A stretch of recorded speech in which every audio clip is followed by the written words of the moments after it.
തൃശ്ശൂർ ജില്ലയിലെ അരിമ്പൂര് എന്ന് പറഞ്ഞ പഞ്ചായത്തിലെ പ്രസിദ്ധമായിട്ടുള്ള കോൾപ്പാടങ്ങൾക്ക് നടുവിലാണ് ഞാൻ.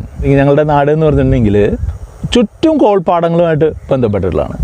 അതുകൊണ്ട് തന്നെ കൃഷിയുമായിട്ട് നമുക്ക് നല്ലൊരു ബന്ധവുമുണ്ട്, കുട്ടിക്കാലം മുതലുള്ള ബന്ധവുമുണ്ട്. അതുകൊണ്ട് തന്നെ എൻ്റെ ഒരു സ്റ്റോക്ക് പിക്കിംഗ് അല്ലെങ്കിൽ എൻ്റെ ഒരു സ്റ്റോക്കുമായിട്ട് ബന്ധപ്പെട്ടിട്ടുള്ള പോർട്ട്ഫോളിയോയിൽ കാർഷിക രംഗത്തുള്ള കുറച്ച് സ്റ്റോക്കുകളുണ്ട്. അതിലെ ഒരു സ്റ്റോക്കാണ് ഇന്ന് നമ്മൾ സ്റ്റോക്ക് ഓഫ് ദി മന്ത് എന്ന് പറഞ്ഞിട്ടുള്ള സെക്ഷനിൽ നിങ്ങൾക്ക് പരിചയപ്പെടുത്തുന്നത്. ഞാൻ സുബീഷാണ്. RupeeMonk എന്ന് പറഞ്ഞ യൂട്യൂബ് ചാനലിലൂടെയും ആസ്ക് RupeeMonk എന്ന് പറഞ്ഞ വാട്സപ്പ് സർവീസിലൂടെയും പേഴ്സണൽ ഫിനാൻസുമായി ബന്ധപ്പെട്ട കാര്യങ്ങൾ പറഞ്ഞു തരുന്നത് ഞാനാണ്. എൻ്റെ ലോങ് ടേം പോർട്ട്ഫോളിയോയിലുള്ള സ്റ്റോക്കുകളെ പരിചയപ്പെടുത്തുന്ന ഒരു സീരീസാണ് ഈ സ്റ്റോക്ക് ഓഫ് ദി മന്ത് എന്ന് പറഞ്ഞിട്ടുള്ള സീരീസ്.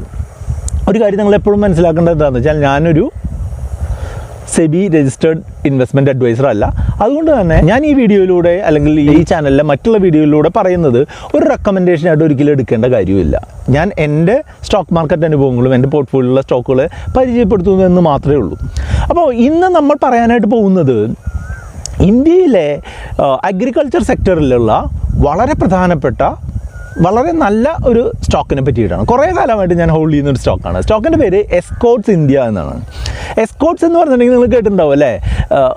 പണ്ട് ഇവർക്ക് മോട്ടോർ ബൈക്കുകളൊക്കെ ഉണ്ടായിരുന്നു എന്ന് കേട്ടിട്ടുണ്ട്.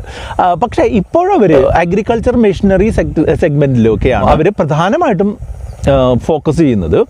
അതായത് ട്രാക്ടറുകളുടെയും ട്രാക്ടർ എഞ്ചിനുകളുടെയും അതുമായിട്ട് ബന്ധപ്പെട്ടുള്ള പാർട്ടുകളുടെയും അതുപോലെ ഈ എർത്ത് മൂവേഴ്സ് അല്ലെങ്കിൽ മെറ്റീരിയൽ മൂവേഴ്സ് എന്ന് പറഞ്ഞിട്ടുള്ള വലിയ JCB പോലത്തെ സംഭവങ്ങളില്ലേ, അതുപോലുള്ള ഡിവൈസുകളുടെയും മെറ്റീരിയൽ ഹാൻഡ്ലിങ്ങിന് ഉപയോഗിക്കുന്ന വലിയ വാഹനങ്ങളുടെയും ഒക്കെ പാർട്ടുകളും ആ വാഹനങ്ങളും നിർമ്മിക്കുകയും അതേപോലെ തന്നെ റെയിൽവേക്ക് ആവശ്യമായിട്ടുള്ള പാർട്ടുകൾ നിർമ്മിച്ചു കൊടുക്കുകയും ചെയ്യുക എന്നുള്ളതൊക്കെയാണ് ഈ എസ്കോർട്സ് എന്ന് പറഞ്ഞ കമ്പനിയുടെ പ്രധാനപ്പെട്ട ബിസിനസ്സുകൾ.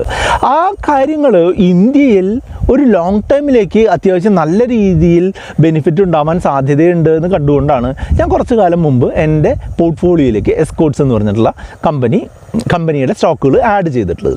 മെയിനായിട്ട് ഇവർക്ക് 3 തരത്തിലുള്ള ബിസിനസ്സുകളാണുള്ളതെന്നാണ് എനിക്ക് മനസ്സിലാവുന്നത്. ഒന്ന് അഗ്രികൾച്ചർ സെഗ്മെൻറ്റിലുള്ളത്, അതുപോലെ കൺസ്ട്രക്ഷൻ സെഗ്മെൻറ്റ്, മൂന്നാമത്തെ റെയിൽവേ എക്യുപ്മെൻറ്റ്സിൻ്റെ സെഗ്മെൻറ്റ്. ഇത് ഇന്ത്യയിൽ മാത്രമല്ല ഇവരുടെ ബിസിനസ് ഉള്ളത്, ഇന്ത്യക്കും പുറത്തും ഇവരുടെ ബിസിനസ്സുകളുണ്ട് എന്നുള്ളത് ഒരു ആഡഡ് അഡ്വാൻറ്റേജ് ആണ്. ഇത് തിരഞ്ഞെടുക്കാനുള്ള കുറേ കാരണങ്ങളുണ്ട്. അതിൽ പ്രധാനപ്പെട്ട കാരണം എന്ന് പറഞ്ഞിട്ടുണ്ടെങ്കിൽ ഇവരുടെ കടം വളരെയധികം കുറവാണ് എന്നുള്ളതാണ്. അതേപോലെ പ്രോഫിറ്റ് ചെറിയ രീതിയിൽ വർദ്ധിക്കുന്നുമുണ്ട് എന്നുള്ളതാണ് നമുക്ക് മനസ്സിലാവുന്നത്. ഈ കാര്യങ്ങൾ നമ്മൾ ഇന്ത്യയിലെ ഏറ്റവും പ്രധാനപ്പെട്ട ഒരു സ്റ്റോക്ക് റിവ്യൂ പ്ലാറ്റ്ഫോമായിട്ടുള്ള ടിക്കർടേപ്പ് ഉപയോഗിച്ച് ഞാനൊന്ന് കാണിച്ചു തരാം. അതിൻ്റെ ഡെമോയിലേക്ക് പോകാം. നമ്മൾ ഈ വീഡിയോ ഡിസ്ക്രിപ്ഷനിലുള്ള ലിങ്ക് ഉപയോഗിച്ച് ഇൻസ്റ്റാൾ ചെയ്തിട്ടുള്ള ടിക്കർടേപ്പ് എന്ന് പറഞ്ഞ ആപ്ലിക്കേഷനിൽ സെർച്ച് ചെയ്യുകയാണ്. എസ്കോർട്സ് എന്ന് ഞാൻ സെർച്ച് ചെയ്യുകയാണ്. എസ്കോർട്സ് ലിമിറ്റഡ് അവിടെ ലിസ്റ്റ് ചെയ്തു. അത് ഓപ്പൺ ചെയ്യുമ്പോൾ എനിക്ക് അതിൻ്റെ വില, അതിൻ്റെ സെഗ്മെൻറ്റ്, അത് ഇൻഡസ്ട്രിയൽ സെഗ്മെൻറ്റിലുള്ളതാണ്, മിഡ് ക്യാപ്പ് ആയിട്ടുള്ള ഒരു ഓഹരിയാണ്, ഇതൊരു ലോ റിസ്ക് ആയിട്ടുള്ളൊരു സ്റ്റോക്കാണ്, അങ്ങനെയുള്ള ഇൻഫർമേഷനുകൾ നിങ്ങൾക്ക് അവിടെ കാണാനായിട്ട് സാധിക്കും. അതോടൊപ്പം തന്നെ ഇത് ഒരു ദിവസവും ഒരു ആഴ്ചയും ഒരു മാസവും അല്ലെങ്കിൽ ഒരു വർഷവും ഒക്കെ ഇത് എങ്ങനെ വർദ്ധിച്ചിരിക്കുന്നു, ഇതിൻ്റെ വില എങ്ങനെ വർദ്ധിച്ചിരിക്കുന്നു എന്നുള്ളത് വളരെ ക്ലിയർ ആയിട്ട് കാണാനായിട്ട് സാധിക്കും. ഇതിൻ്റെ ഇൻവെസ്റ്റ്മെൻറ്റ് ചെക്ക് ലിസ്റ്റിൽ നോക്കുകയാണെന്നുണ്ടെങ്കിൽ ഇതിൻ്റെ ഇൻട്രിൻസിക് വാല്യൂവിനേക്കാൾ കൂടിയ റേറ്റിലാണ് ഇത് ഇൻവെസ്റ്റ് ചെയ്യുന്നത് എന്നുണ്ടെങ്കിലും ഇതിൽ നിന്ന് കിട്ടുന്ന റിട്ടേൺ നമുക്ക് സാധാരണ FDയിൽ നിന്ന് കിട്ടുന്ന റിട്ടേണിനേക്കാളൊക്കെ കൂടുതൽ ഒരു റിട്ടേണാണ് നമുക്ക് കിട്ടിക്കൊണ്ടിരിക്കുന്നത്. അതുമാത്രമല്ല ഇപ്പോൾ നമ്മൾ ഇൻവെസ്റ്റ് ചെയ്യുന്നത് കറക്റ്റായിട്ടുള്ളൊരു എൻട്രി പോയിൻറ്റിലാണ്. അതുകൊണ്ടാണ് എൻട്രി പോയിൻ്റ് അവിടെ ഗ്രീനായിട്ട് കാണിച്ചിട്ടുള്ളത്.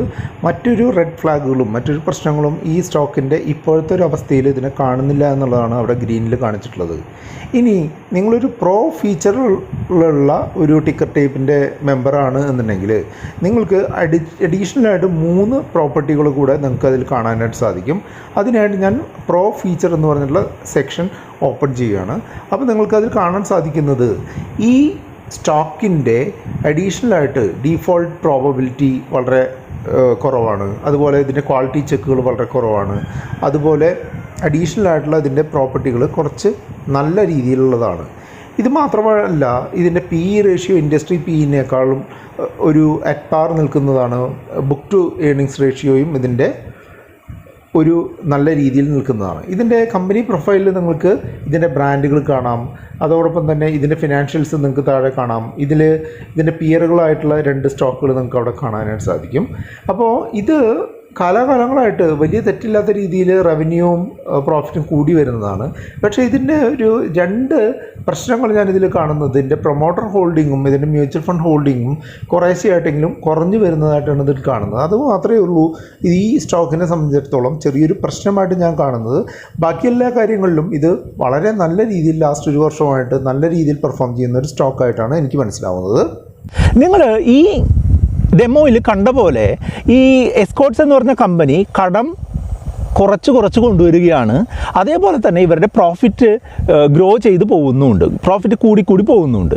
ആകെയുള്ള 1-2 പ്രശ്നം എന്താണെന്ന് വെച്ചാൽ ഇവരുടെ സെയിൽസിന് കാര്യമായിട്ടുള്ളൊരു വർധനവ് ഈ അടുത്ത കാലങ്ങളിൽ കാണുന്നില്ല. പക്ഷെ അത് മാറുമെന്നാണ് നമ്മൾ പ്രതീക്ഷിക്കുന്നത്. അതേപോലെ തന്നെ പ്രൊമോട്ടർമാരും അതുപോലെ ഇതിലുള്ള മ്യൂച്വൽ ഫണ്ട് കമ്പനികളും അടുത്ത് ഇതിൻ്റെ ഒരു കുറേ സ്റ്റോക്കുകൾ വിറ്റതായിട്ട് കാണുന്നുണ്ട്. അതുകൊണ്ട് ഞാൻ കൂടിയ വലിയ അളവിൽ ഇതിലേക്ക് ഒരു അഡീഷൻ നടത്തുന്നില്ല. അതിന് പകരമായിട്ടൊരു കോഷ്യസ് ആയിട്ടുള്ള അപ്രോച്ചാണ് ഇപ്പോൾ എടുത്തുകൊണ്ടിരിക്കുന്നത്. എങ്കിലും ഒരു ലോങ് ടേം ബെറ്റായിട്ട് ഞാൻ എപ്പോഴും കീപ്പ് ചെയ്യുന്ന ഒരു സ്റ്റോക്കാണ് ഈ എസ്കോട്ട്സ് ഇന്ത്യ എന്ന് പറഞ്ഞിട്ടുള്ള സ്റ്റോക്ക്. വളരെ പൊട്ടൻഷ്യൽ ഇവരുടെ ബിസിനസ് സെഗ്മെൻറ്റിൽ ഉണ്ട്. ഇതൊരു മിഡ് ക്യാപ്പ് കമ്പനിയാണ്, ഒരു റിലേറ്റീവ്ലി ലോ ആയിട്ടുള്ള റിസ്ക് ഉള്ള ഒരു മിഡ് ക്യാപ്പ് കമ്പനിയാണ് എന്നുള്ളത് കൊണ്ട് തന്നെ ഇതൊരു ഉയർച്ചയിലേക്ക് പോകാനുള്ള സാധ്യത മുന്നിൽ കണ്ടുകൊണ്ടാണ് ഈ സ്റ്റോക്ക് നമ്മളുടെ ലോങ് ടേം പോർട്ട്ഫോളിയോയിൽ ഹോൾഡ് ചെയ്തിട്ടുള്ളത്. ഒരു മീഡിയം ടു ലോങ് ടേമിലേക്ക് തീർച്ചയായിട്ടും കൺസിഡർ ചെയ്യേണ്ട ഒരു സ്റ്റോക്കായിട്ടാണ് ഞാനിതിനെ കരുതുന്നത്.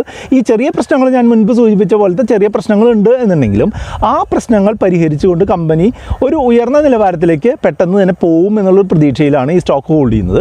ഇതിനെ പറ്റിയിട്ട് കൂടുതൽ എന്തെങ്കിലും അറിയാനുണ്ട് എന്നുണ്ടെങ്കിൽ നമ്മുടെ ആസ്ക് RupeeMonk സർവീസിലേക്ക് 8848030018 എന്ന നമ്പറിലേക്ക് നിങ്ങൾക്ക് കോൺടാക്ട് ചെയ്യാം. അതേപോലെ വീഡിയോ ഇഷ്ടമായിട്ടുണ്ടെന്നുണ്ടെങ്കിൽ നിങ്ങൾ ഈ വീഡിയോ ലൈക്ക് ചെയ്യുക, കൂട്ടുകാരനായിട്ട് ഷെയർ ചെയ്താൽ അവർക്കും കൂടെ ഉപകാരമാകും.